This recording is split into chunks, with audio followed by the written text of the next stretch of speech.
Hey there nation, welcome to the show. We help you to play miniatures wargaming on a budget. It is I, Commander CheapSkate, and now it's time for another edition of Tales from the Underhive.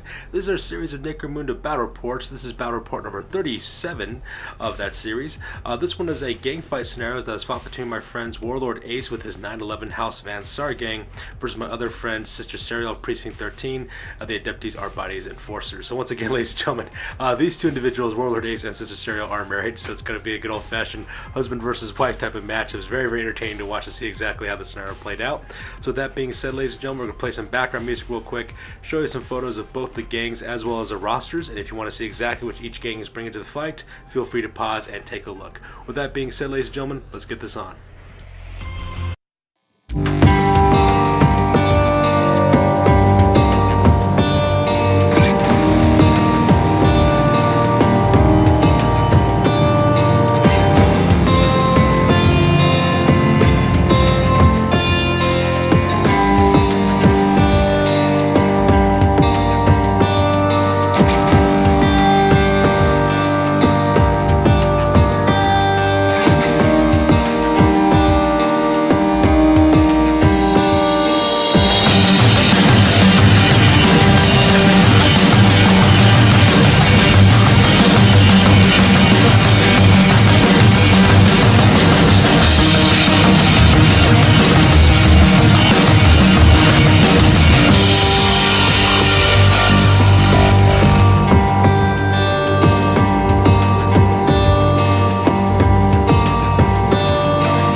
Alright, ladies and gentlemen, now it's time to talk about the scenario rules for this one. As you can see, we're fighting on a 4x4 table. This is a gang fight scenario. This is just typical Necromunda combat rules as always.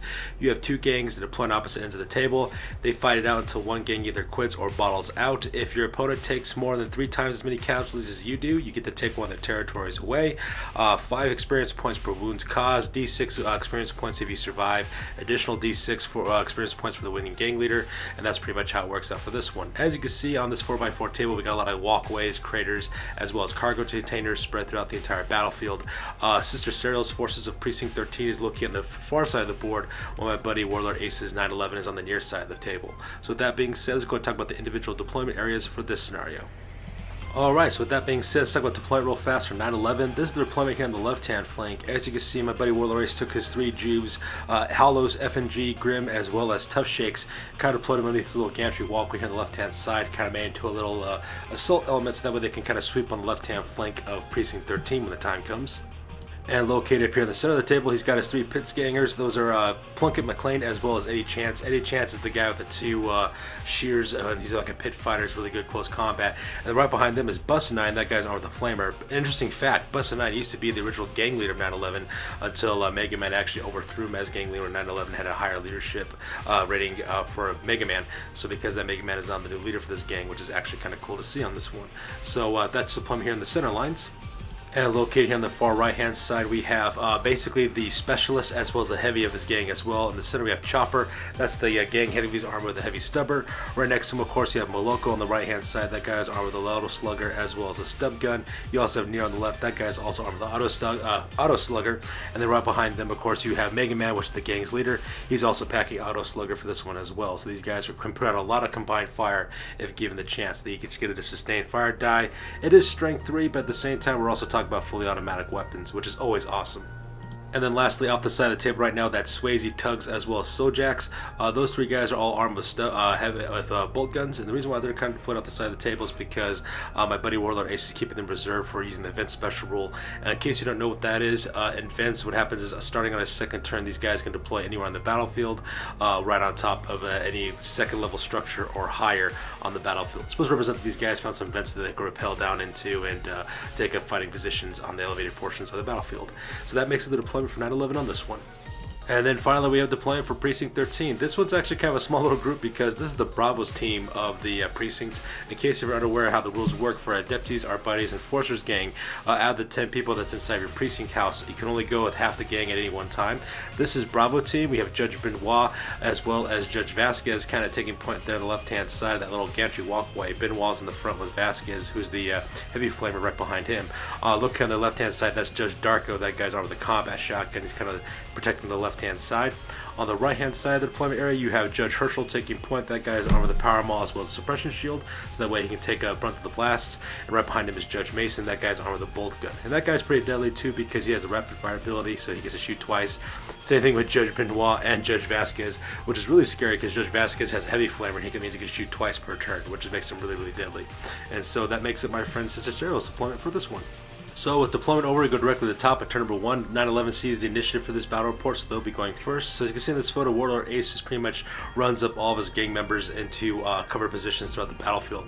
On the left-hand side, he's got his 3 Jews led by Tough Shakes taking up a fighting position on the left-hand side next to that triangular-shaped elevated structure on the left-hand side. He also sends his pit slaves as well as his flaming-wielding leader, former leader rather, Bussanine. He runs to that center tower area as well. It's occupied the center, and he also runs up his 3 heavies, well not his 3 heavies, his 1 heavy with his 3 specialists, including his leader. He runs up to the second level of that gantry walkway to kind of take over to watch positions as well. And since pretty much everyone in this gang kind of ran, they won't be doing any shooting, and since there's no close combat, there is no close combat for that matter, and since no one's been wounded, there's no recovery, so pretty uneventful turn 1 for the 9/11. Alright, that takes us to the top of bottom of turn 1 rather, for Precinct 13. And as you can see in this photo, Sister Serial also pretty much does the same thing as well, running up her gang and members of her precinct house as quickly as possible. Judge Benoit on the left hand side, as well as Judge Herschel on that elevator walkway on the right hand side. Those 2 guys take points. It makes sense because both those guys are armed with suppression shield as well as our power mauls, which means if anyone's shooting at them at the 90-degree angle, they get +2 to their armor save when they're already packing a 4-up armor save because they have carapace armor. So the only thing that will make them fail is if they roll a 1. If they're dealing with strength, every 3 hits. Anything else, of course, you subtract for strength modifiers as well. Right behind Judge Benoit, you have Judge Vasquez providing cover with his heavy flamer, and then Judge Darko also climbs up onto that little industrial site there on the left-hand side, so that way he can start moving up that gantry walkway. And at the same time, supporting Judge Herschel is Judge Mason with his bolt gun. And that pretty much makes it the move phase for Precinct 13. And since there's no one to shoot because these guys ran, and there's no close combat or need for recovery, pretty uneventful turn number 1 for Precinct 13 as well. So that being said, we go directly to the top of turn number 2 for 9/11. Alright, so here's the photo of turn number 2 for 9/11 after the move phase. And as you can see, my buddy Warlord Ace starts moving the rest of his forces forward as well. This time he doesn't run a majority of his troops, he actually moves them at 4 inches so that way they can start shooting as well. On the left hand side, his squad of Jews led by Tough Shake start taking several positions along that triangular elevated position there, right beneath that little walkway, so that way they can start putting on some fire into the center portion of the board where most of Precinct 13 is located at. At the same time, he also moves up his pit slaves into the elevated positions, both McLean and Plunkett. They take kind of cover positions there on the right hand side so that they can start putting some fire with their bolt pistols and plasma pistols respectively. However, he does take any chance. He does run him 8 inches underneath that little tower section. You don't really see it in this picture, but I'll be zooming out in a second so that way you can see it. And right behind him, of course, he's got Bussanine kind of taking a cover position there with his flamer. On the right hand side, he deploys his 3 members that are hiding. That's Swayze, Tugs, as well as Souljax. Deploys those guys using his event special rules onto the top of that triple-decker structure on the far right hand side. He also keeps his heavy where he's located at, moves into the left about 4 inches, that way he can put down some long range fire with his heavy stubber, and he also moves up his specialists as well as his leader, moving them along that gantry walkway towards that triple decker structure to lend support for those bolt gun wielding gangers as well. And that pretty much makes it the move phase for Warlord Ace. Here's a close-up of Hollows as well as Grim kind of taking point with Tough Shakes there on the bottom.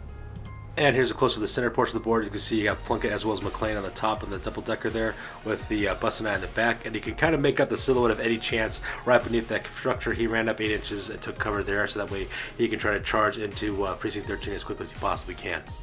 And finally, here's a close-up of the right-hand side. As you can see, he left both Nero as well as Chopper on the left-hand side of that gantry walkway in the picture on the foreground closest to us, so that way he can start laying some suppressive fire into the middle of the table with his 2 guys. At the same time, also takes points with Mega Man as well as Moloko, runs him along that gantry walkway to that bronze-shaped tower and heads towards that triple-decker structure. And of course, on the top of that triple-decker structure, you have Tugs, Souljacks, as well as Swayze as well. Get her to put down some bolt fire, Vulcan fire all the way across where Judge Herschel as well as Judge Mace are located at. During the shooting phase, Warlord Ace actually does land a couple of hits, but he doesn't inflict any wounds onto the Precinct 13 as well. So Sister Serial, she takes some pinning tests for members of her gang. First off, we have Judge Herschel, as well as Judge Mason and Judge Benoit. All 3 of those guys have been hit. They are pinned, but because those guys have nerves of steel as well, I'm not really foreseeing these guys actually being pinned for very long, because they'll just pop right back up again. All they gotta do is pass an initiative test as well. So those guys are pretty deadly. Unfortunately, my buddy Warlord Ace just couldn't get past that 4-up armor save for the Carapace.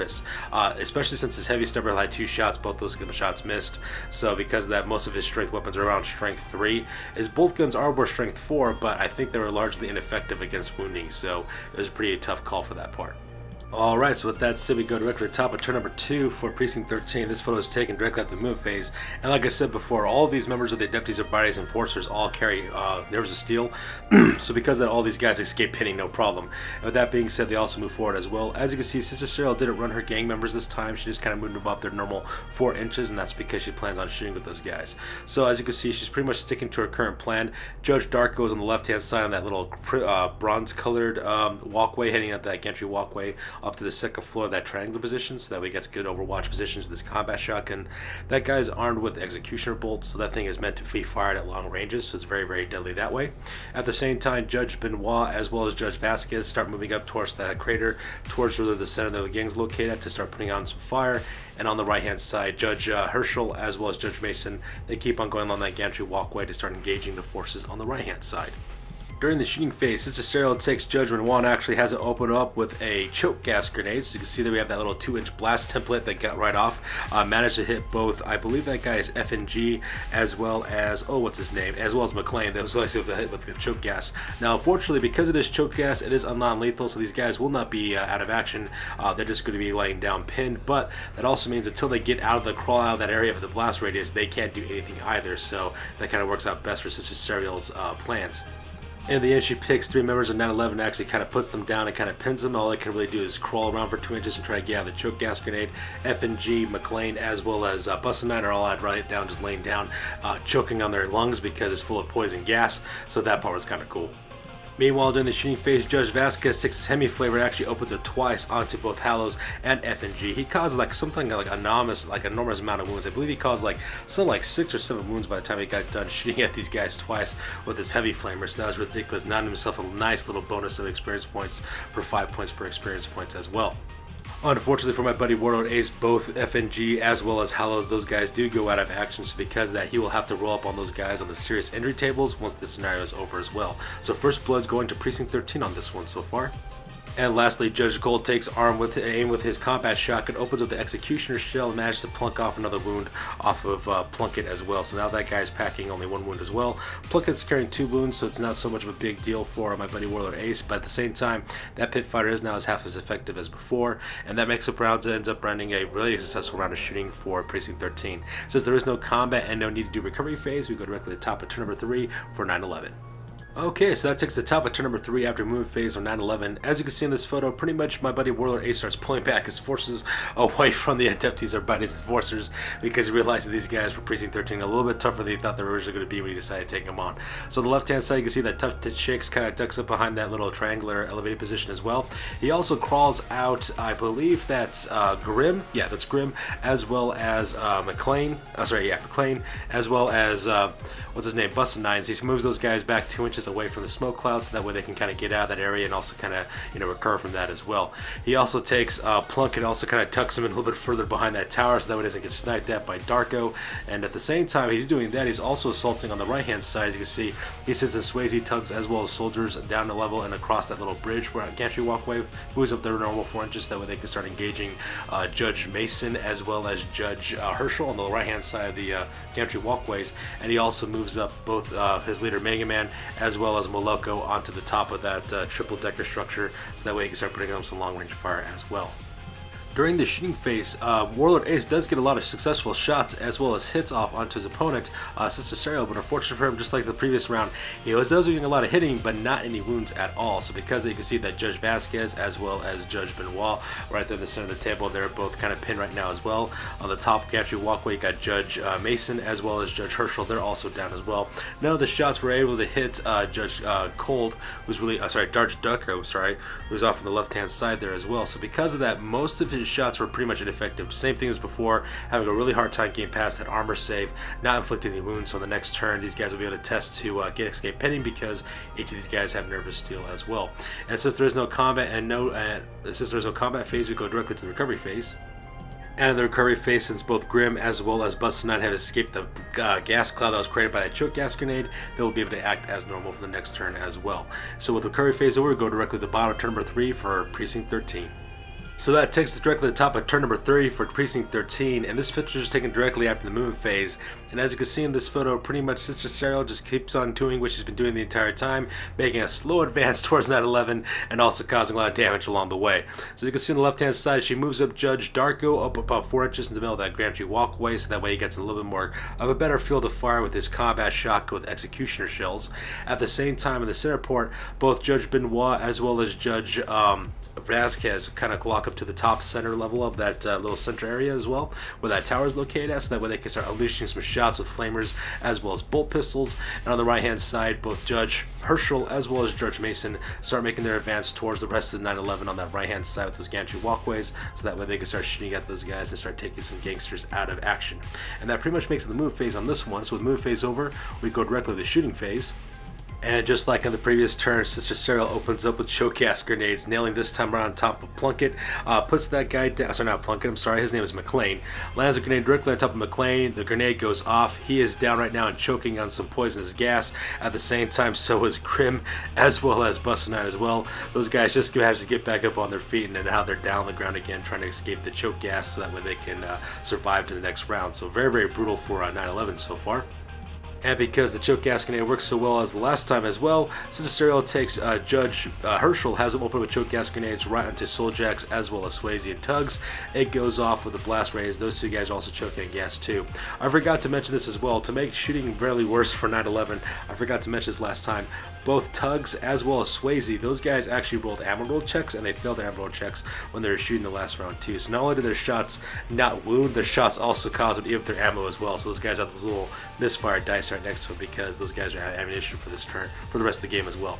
So yeah, so now 2 more members of the gang of 9/11 are now choking on gas right now that's being launched by smoke grenades. Meanwhile, on the center of the table, Judge Vasquez opens up with his flamer again, managed to get off something like 5 wounds onto Plunkett as well. So because of that, that rock drill armed pit slave ganger actually takes a lot of hits this time. So because of that, that guy Plunkett automatically goes out of action. And to make things worse, Judge Darko takes aim with his shotgun, manages to hit McLean one more time as well, managed to put a fatal blow on that guy, and so he rolled up a 6 for that guy as well. So that guy is going out of action too. So both Plunkett as well as McLean will need to take out of action rolls. They need to roll up on the serious injury table to see exactly what happened to them. So with no combat recovery, we go directly to the top of turn number 4 for 9/11. This photo is taken after the move phase, and as you can see at this point, my buddy Warlord Ace is kind of get a little bit desperate, starts sending his troops in forward in order to kind of take care of some business as well.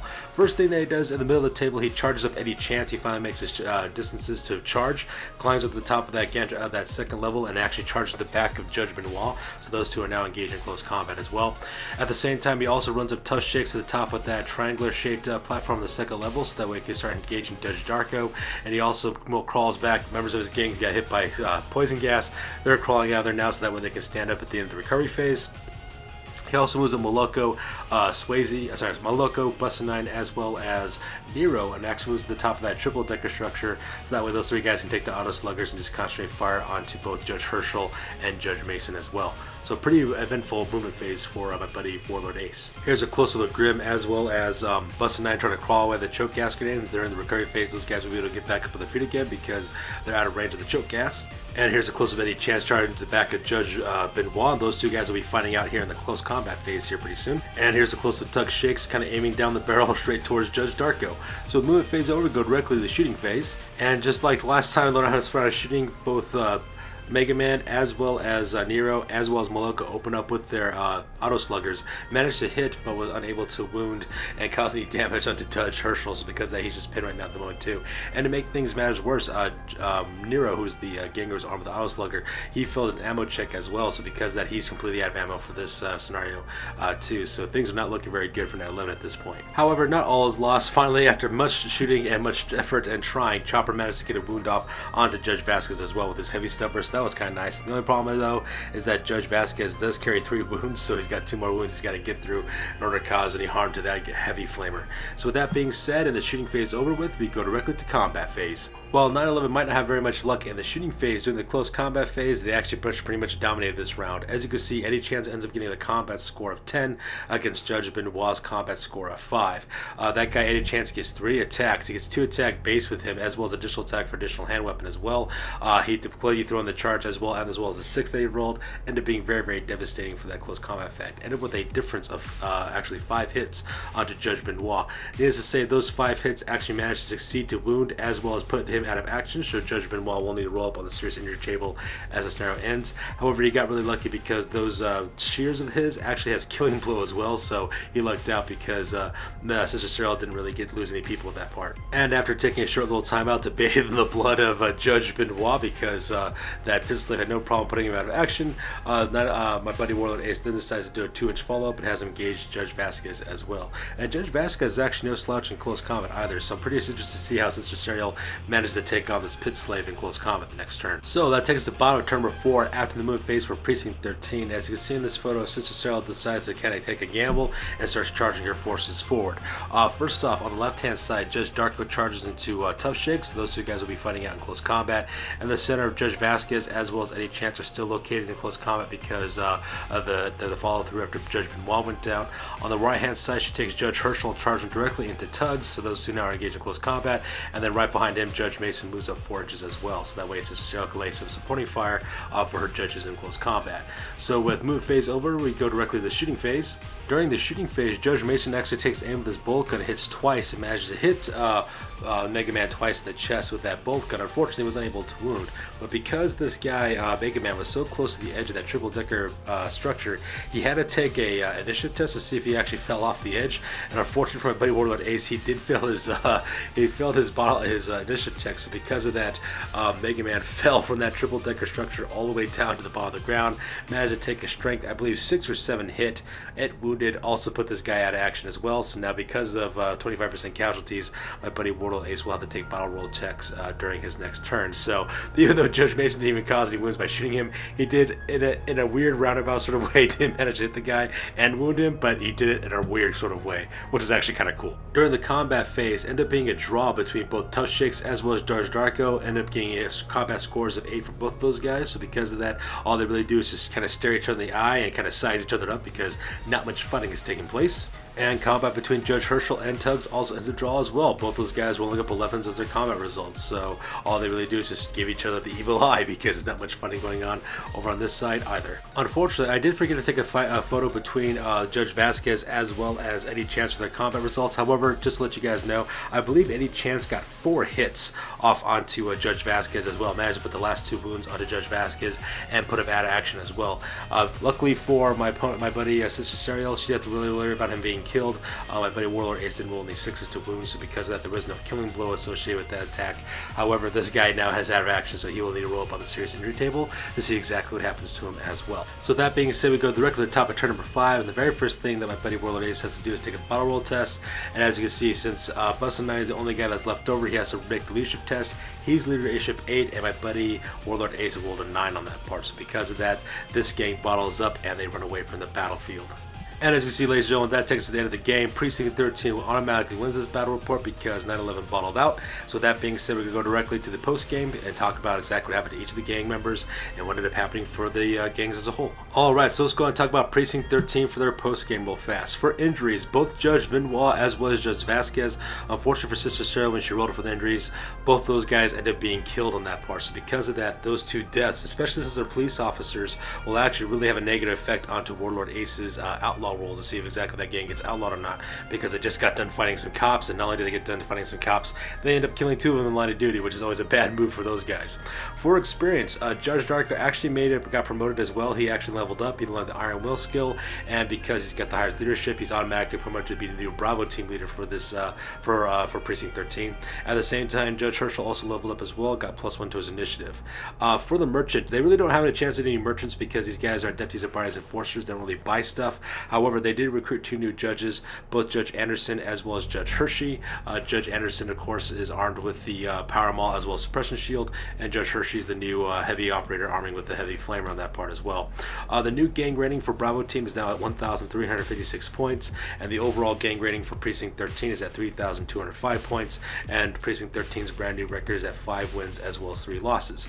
Now, as I said before, because 2 police officers were killed in the line of duty and 9/11 were using pit slaves as mercenaries within their battle report, when they rolled up on the outlaw table, things did not go very well at all for 9/11. 9/11 is now an outlawed gang. They lose all their territories, and to make matters worse, when they were doing some of their injury rolls as well as doing some of their promotion rolls, Mega Man, who is the new leader of the gang, actually got shell shocked for his injuries, so he -1 to his leadership, making him leadership 8. Oddly enough, Tough Shakes, who was the original gang leader before, actually got leveled up once and got +1 to his leadership, which means that his leadership rating is now higher than Mega Man. And so this time around, these 2 guys will have to fight out again to see exactly who's going to be the new leader of the gang. And as always, when it comes to Van Saar, when it comes to figure out who is the leader of a gang, we go directly to a shootout. So now we're going to do a little mini shootout battle report real quick, so that way you can see exactly who ends up being the new leader of the gang. Alright, so now we have a little addendum, a little kind of like behind the scenes look of another gang fight that takes place real quick. What ended up happening is, of course, like I said before, Mega Man suffered shell shock to his injury that he did when he fell off the building, and it gave him -1 to his leadership to drop him down to leadership 8, while Tough Shakes, who was the original leader of this gang, ended up getting a +1 to his leadership as an advancement. So because of that, sorry, not Tough Shakes, Bustin'9, I'm sorry, Bustin'9, who was originally the leader of this gang, gets +1 to his leadership. So because of that, these guys have to do a little shootout scenario to see exactly who wins. As you can see in the back, from the background there, the entire 9/11 is lined up to see exactly who will be their new gang leader. On the left hand side you have Bustin'9. On the right hand side you have Mega Man as well. In case you're wondering how a shootout scenario works, both guys advance an inch towards each other. They start off 16 inches apart. They roll a d6 at the same time. Whatever the number that is rolled, you add into a total pool up to 15 points. And whoever breaks 15 points is the guy who's never breaks first. They draw guns, they start shooting at each other, exactly what happens. However, as you guys are advancing towards each other, if anybody rolls a 6, automatically calculates as a 0 for their total pool dice, and that's pretty much how it works. So with that being said, ladies and gentlemen, we're going to run a quick little background music real fast so you can see exactly what ends up happening as these guys advance towards each other. We put dice between both guys so that way you can see exactly what their dice pool totals ends up being, and then we'll talk about exactly what ended up happening at the end of the shootout. So go ahead and enjoy.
So in the end, it ended up that Busted 9 actually broke the quick draw, broke his nerve first with a score of 18 out of 15. So because of that, both these gang members draw. To do a quick draw, what you do is you take their initiative and roll d6 and add the two values together. Also add any bonuses to both packing pistols. They both are packing pistols in this example, so they get +1 to their score. Busted 9 ended up with a quick draw score of 9 versus Mega Man's quick draw score of 5. So because of that, Busted 9 will go first. So Busted 9 takes aim with his last pistol, opens up. Not only does he hit Mega Man, but he also manages to wound him as well, and put him out of action the very same turn as well, so that guy rolled up a 6 on that part. And at the end of this scenario, between a gang fight between two gang leaders to see who will determine who leads 9/11, you have to roll a d6 to see exactly what happens to the loser. In this case, Mega Man was killed flat out, so because of that, Busted 9 has established himself now as the original leader as well as a new leader of this gang, and because of that, Busted 9 has now been elevated to taking it back to his leader position as before. So that being said, ladies and gentlemen, we're going to record the post game for this gang because they actually been to do little battle reports. Let's talk about exactly how the advancements went. Alright, so let's talk about 9/11 real quick. Like I said before, Mega Man originally got shell shock to his injuries, gave him -1 leadership. At the same time, what's his name? Busted 9 got an advance, so got +1 to his leadership, so that's the reason why we had to do that little gang fight scenario. Now that Mega Man is killed, let's go and talk about the rest of the injuries. First of all, Hollows, he's partially deafened, gets -1 to his initiative. FNG gets an old battle wound. Plunkett makes a full recover, and McLean earns middle anonymity. Now he hates Judge Darko for causing the wounds onto him. For experience, Chopper earned the marksman skill, so now he's a little bit deadly at shooting. Souljax earned the rapid fire skill, so now he gets 2 shots per turn as well. Busted 9, like I said before, he got +1 to his leadership, and he's also been promoted to the new gang leader of the gang now, so that's kind of neat. Nero got +1 to his weapon skill. Both FNG as well as Grim both got promoted to gangers. FNG got +1 to his strength, and Grim got +1 to his weapon skill. Now let's go and talk about the territories real fast. First of all, this gang became an outlaw gang because it killed Judge Benoit as well as Judge Vasquez. Plus, they were hiring pit slaves and they fought in the scenario as well. So because of that, this gang is now outlawed. So because of that, they lost all their territories as well. They get to keep one of their territories to represent the fact that they're kind of going on the run. They got a headquarters, but now they've got this scrapped together living out in the wasteland, just like my gang, the jury, had to when they became outlaws as well. They ended up working their territories one last time before they took off, earning 95 credits. They gave them a credit profit of 25 credits, and that's before they lost all their territories as well. They took money from their stash as well as the 25 credits they gained and spent all 30 credits to keep the pit slaves in their gang, so those guys are still there as well. Like I said before, Busted 9 killed Mega Man in the shootout, sending himself 11 points of experience points as well. They also put Busted 9's flamer and last pistol into the stash as well, and Busted 9 of course took all of Mega Man's gear because that's what he does. The new gang rating now is at 2,245 points, and 9/11's new record's at 5 wins as well as 7 losses. So that's going to do it for this one, ladies and gentlemen. That's going to wrap it up for Battle Report number 37 for Tales of the Underhive. I'm sorry, not 37, 35 for Tales of the Underhive. Very, very explosive kind of battle report. A lot of crazy stuff going on. A lot of good stuff taking place. As always, you guys, please feel free to like, comment, and subscribe. Your guys' input is invaluable as always. Also, check us out on Facebook, Instagram, as well as Google Plus for all the latest and greatest on our hobby. That's good to do for this one, you guys. We will see you guys in the next one.